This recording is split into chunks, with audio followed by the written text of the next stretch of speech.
us short horror stories, where the hollers and back roads of Appalachia keep secrets darker than coal seams. Tonight we cross into Virginia's shadowed ridges, but the cold seeps the same.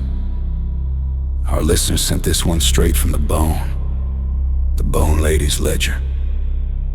They say in those old Bora hollows, a woman still keeps the tally of souls, and sometimes she pencils in your name before your heart stops beating. This was last October. I've been down in the coal counties visiting kin, old aunts who still talk about company script and black lung like it's yesterday. Heading home. I skipped the interstate for a shortcut, one of those narrow two-lane state roads snaking through thick pine and abandoned homesteads.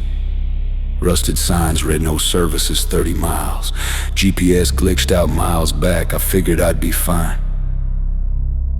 Dusk hits hard in those mountains, fog rolling fast off the valleys thick as cotton batting. Headlights turned the mist into glowing soup. I dropped to a crawl, windows cracked for air that smelled like wet leaves and iron.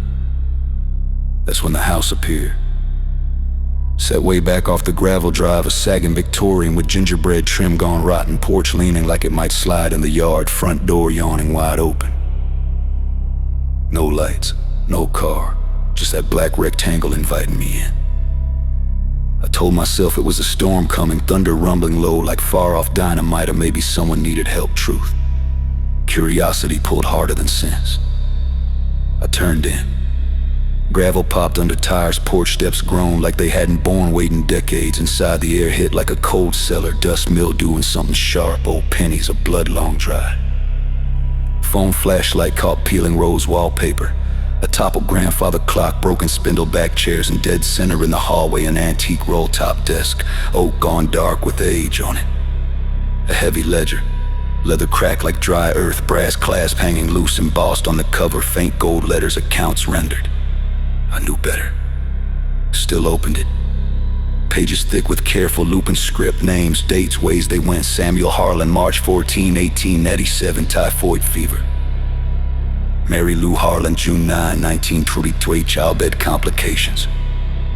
Thomas Blackwood, April 3, 1951, roof falling, no 7 seen. Hundreds more, stretching back to the 1800s, unmarked in margins, body unclaimed. Spirit restless. Taken before time. Ink on the newest entries looked wet like it hadn't fully dried. Near the back, half a dozen blank lines, then in that same precise hand.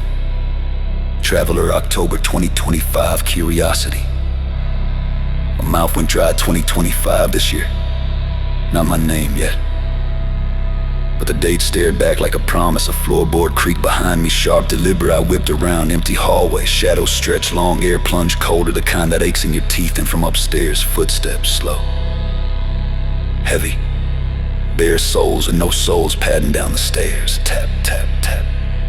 I slammed the book, bolted, footsteps quickened, now frantic patter chasing me. I burst onto the porch, lungs burning, threw myself into the car, slammed it in reverse, gravel sprayed like buckshot.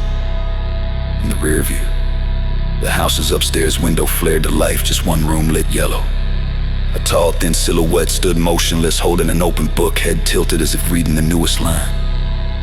I drove blind through fog till a neon Exxon sign appeared like salvation, stumbled inside, shaking, told the clerk, an older man with miner's tattoos, what I'd seen his face drain gray.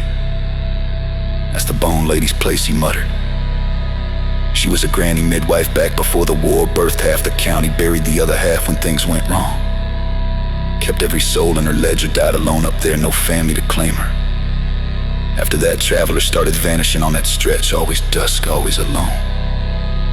Come morning, the book's got one more name. He wouldn't meet my eyes, just rang up my coffee and turned away. I've never taken that road again. But some nights, deep quiet, 3 a.m. I hear it. Faint scratching of quill on paper, a woman's soft murmur counting names and one empty space waiting.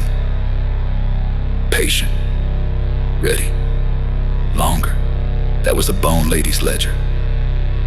In those forgotten Virginia hollers, some accounts are settled in blood, others in ink.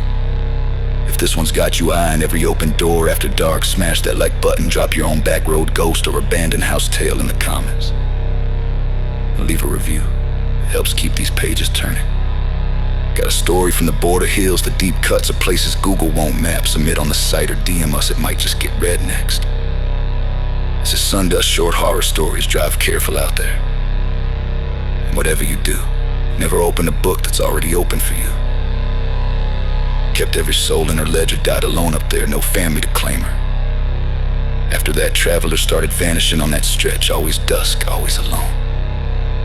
Come morning, the book's got one more name. He wouldn't meet my eyes, just rang up my coffee and turned away. I've never taken that road again. But some nights, deep quiet, 3 a.m. I hear it. Faint scratching of quill on paper, a woman's soft murmur counting names. And one empty space waiting. Patient. Ready. Longer. That was the Bone Lady's ledger. In those forgotten Virginia hollers, some accounts are settled in blood, others in ink. If this one's got you eyeing every open door after dark, smash that like button, drop your own back road ghost or abandoned house tale in the comments. And leave a review. It helps keep these pages turning.